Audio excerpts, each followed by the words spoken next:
कौन कामयाब होगा, कौन जन्नत में जाएगा? इस्लामी अक़ीदे के अनुसार इस सवाल का जवाब ईमान की स्थिति पर निर्भर करता है जब उस व्यक्ति की मृत्यु होती है।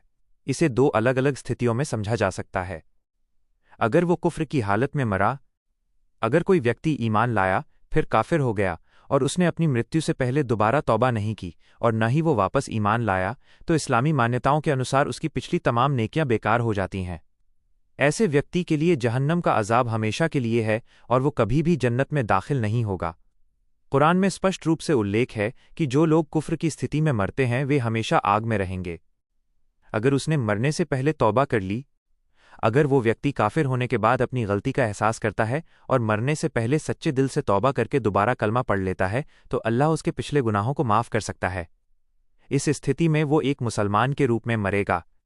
अगर उसके गुनाह उसकी नेकिया से ज्यादा हुए तो वो अपनी सज़ा काटने के बाद अंततः जन्नत में दाखिल हो सकता है। मुख्य बिंदु: इस्लाम में जन्नत में जाने की बुनियादी शर्त खात्मा ईमान पर होना है। जो व्यक्ति एक बार ईमान लाया और फिर काफिर हो गया, उसे मुर्तद कहा जाता है। अगर वो इसी हाल में मर जाता है तो उसके लिए जन्नत के दरवाजे बंद माने जाते हैं।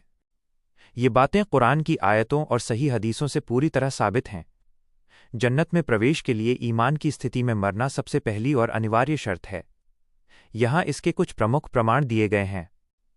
कुरान से प्रमाण: कुरान की दूसरी सूरह अल बकरा की आयत 217 में यह कहा है, और तुम में से जो कोई अपने दीन से फिर जाए और काफिर होकर मरे, तो ऐसे लोगों के कर्म दुनिया और आखिरत दोनों में बर्बाद हो गए और वही आग वाले हैं, वे उसमें हमेशा रहेंगे।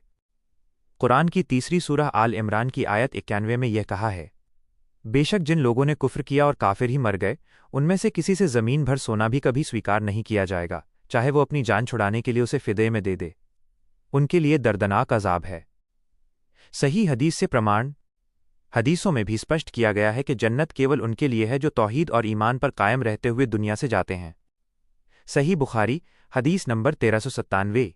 पैगंबर मोहम्मद ने फरमाया कि अल्लाह ने उस व्यक्ति पर आग को हराम कर दिया है जिसने ला इलाहा इल्लल्लाह कहा और उससे उसका उद्देश्य केवल अल्लाह की रज़ा प्राप्त करना हो। सही मुस्लिम हदीस के अनुसार जिस व्यक्ति की मृत्यु इस हाल में हो कि वो अल्लाह के साथ किसी को शरीक न ठहराता हो, वो जन्नत में दाखिल होगा, और जिसकी मृत्यु इस हाल में हो कि वो अल्लाह के साथ किसी को शरीक ठहराता हो, वो आग में जाएगा। निष्कर्ष: अगर कोई व्यक्ति ईमान लाने के बाद काफिर हो जाता है और बिना तौबा किए उसी कुफ्र की हालत में मर जाता है, तो कुरान और हदीस के अनुसार उसके लिए जन्नत का कोई रास्ता नहीं है। वो जहन्नम में हमेशा रहेगा। सज़ा काटने के बाद जन्नत में केवल वे लोग जाएंगे जो गुनाहगार मुसलमान थे, यानी जिनके पास कम से कम ईमान था। लेकिन जिनके पास अंत समय में ईमान ही नहीं बचा, उनके लिए जहन्नम स्थायी ठिकाना है।